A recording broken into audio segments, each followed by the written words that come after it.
A McKinney man is speaking out after receiving stacks of invalid overpayment notices from the Texas Workforce Commission. He says each time he filed an appeal and the Workforce Commission would recognize that he in fact did not owe money, and then somehow that process would just keep repeating itself.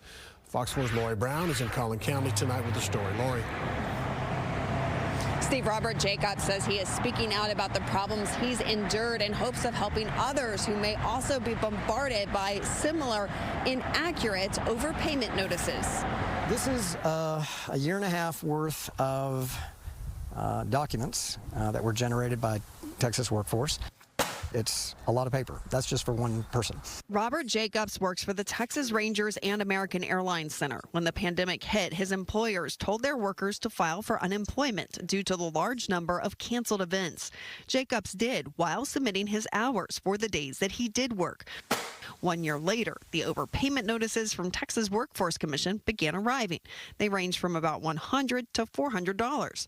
Jacobs says the issue stemmed from pay periods that ended on different days. For the Rangers, it was Fridays. AAC's week ended on Sundays, and the Workforce Commission's week ended on Saturdays. And then you'd explain your situation. They would get the HR people on the phone for the hearings, and everybody agreed that, yes, I submitted correctly. They submitted based on their payroll week. I thought, okay, we're done. And then I right after that, they actually deposited money in my account, varying amounts over the several months. And right after that, they would send me an overpayment notice. And I said, well, you can't have it both ways. You can't send me money and then tell me I owe you money. And so I would call, and I would get nobody. Jacobs called his state representative for help. We just went through more hearings, and each one was in my favor.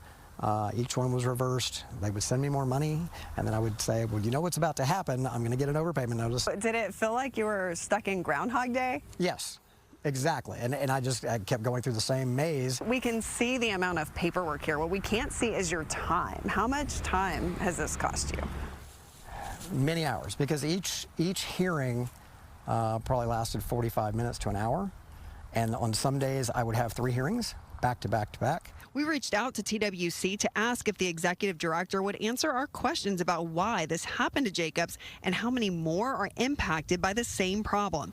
TWC said it needed more time. What would you want to say to Ed Cerna at TWC?